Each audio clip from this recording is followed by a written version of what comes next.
Ya, buen día con todos. Nosotros somos el grupo 1. Nosotros estamos conformados por Roxana Rosibel Palomino Arroyo, Isabel Natalia Aguirre Calero, Paola Bianca Mesa Izarra y quien les habla Carla Fiorella Caramuchero.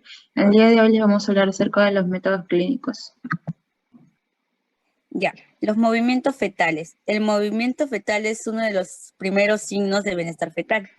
Los primeros movimientos se dan desde las 18 hasta las 20 semanas. En multíparas,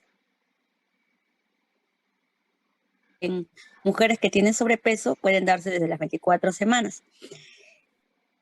Las mayor cantidades de movimientos se dan a las 28 semanas de gestación y a partir de las 29 semanas de gestación hay menos movimientos, pero son más intensos. Tenemos también como factores que disminuyen los movimientos fetales a la reducción de oxígeno, malformaciones fetales del sistema nervioso central y barbúricos. Y factores que influyen en la percepción de materna serían la placenta previa, los hidramios y la actividad materna. También la obesidad. El peso materno va a variar en diferentes gestantes. Vamos a ver en las primeras semanas que va a haber una disminución, la cual no debemos de preocuparnos, pero si la mujer tiene bajo peso para la talla inferior al valor del grado 2, vamos a tener un riesgo nutricional y por lo tanto debemos incrementar en ellas el aporte de alimentos para que su delgadez no repercuta negativamente sobre el peso del recién nacido. Y en el primer trimestre vamos a encontrar que va a aumentar 1 a 2 gramos y generalmente no hay incremento, va a haber un incremento y en algunas no, e incluso suele disminuir como consecuencia de la anorexia, las náuseas y en ocasiones los vómitos. Lo ideal sería que una gestante con problemas nutricionales incremente de peso y le permita recuperar el déficit preconcepcional, añadiéndole la ganancia recomendada para su tiempo de embarazo. Y en el tercer trimestre va a aumentar de peso, pero no debería de olvidarse que al valorar el aumento de peso en la gestación y del ingreso total al finalizar el embarazo a término, que es aproximadamente un 25% aportada al feto y el 95% es logrado en la segunda mitad de gestación. Y resaltar que la ganancia total del peso entre el comienzo y el final del embarazo debería ser superior al 10% de su peso inicial. Bueno, muy buenas tardes, muy buenos días, profesora. El día de hoy, yo soy Aguirre Calero Lisbeth Natalia. Yo le voy a explicar sobre el control de la frecuencia cardíaca fetal. El control externo de la frecuencia cardíaca fetal emplea un dispositivo para escuchar o registrar los latidos cardíacos fetales a través del abdomen de la madre. Un tipo de monitor se realiza con un dispositivo electrónico portátil. Un ultrasonido llamado Doppler. Ahora le voy a hablar sobre unos parámetros que se usan en el control de latidos cardíacos con el dispositivo que es el electrónico, el portátil.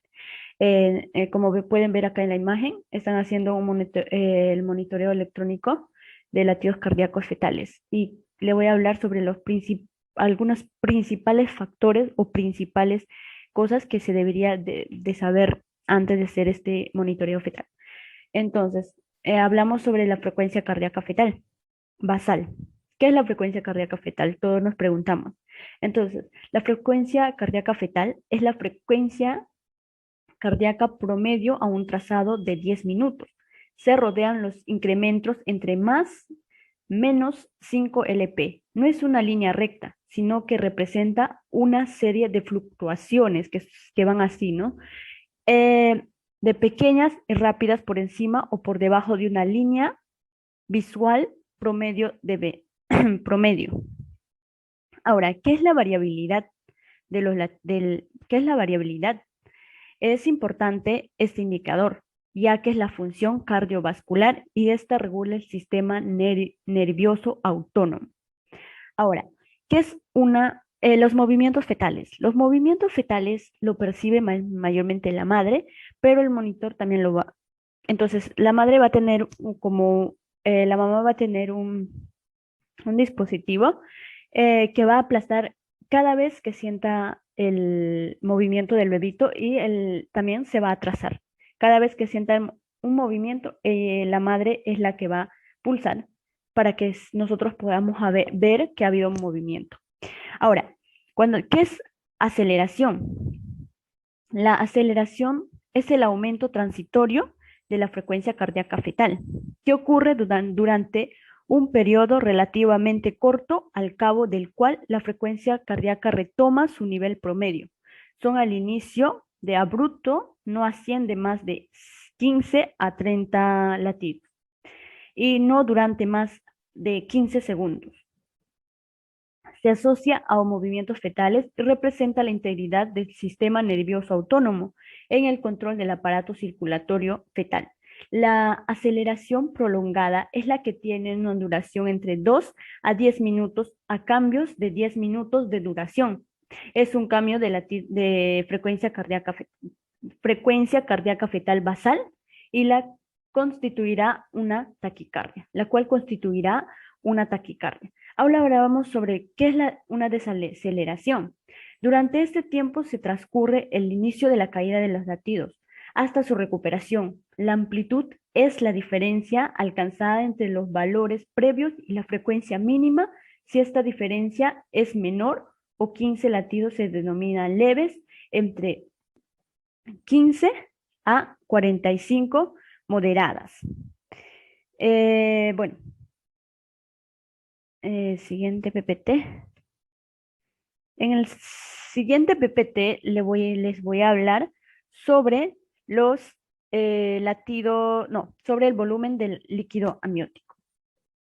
Entonces, cuando hablamos del líquido amniótico, resulta evidente asumir que el volumen del líquido amniótico en una gestación dependerá del frágil equilibrio que existe entre las vías de producción y de eliminación durante el transcurso del embarazo.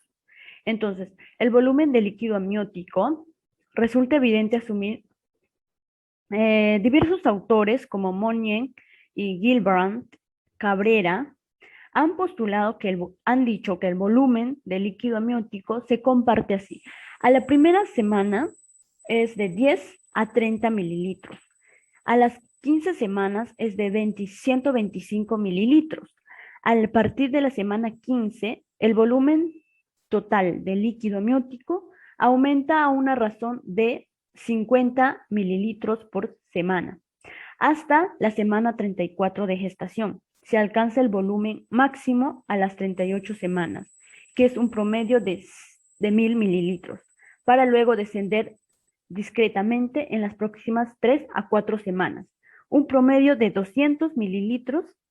La tasa de recambio en el líquido amniótico se determina de 3.600 mililitros por hora y el recambio total se estima que ocurre en unas 3 horas y esto depende del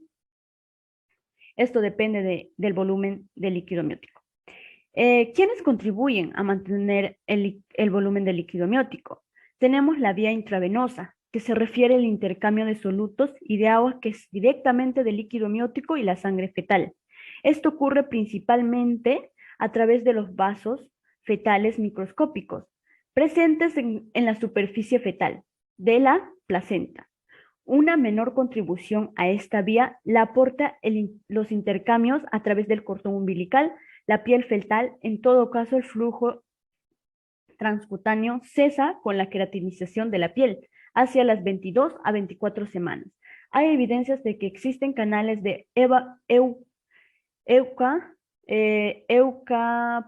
eukaporinas en la membrana carioamniótica y la placenta que juegan un rol en la reabsorción intravenosa de fluidos. Esto es todo. Muchas gracias.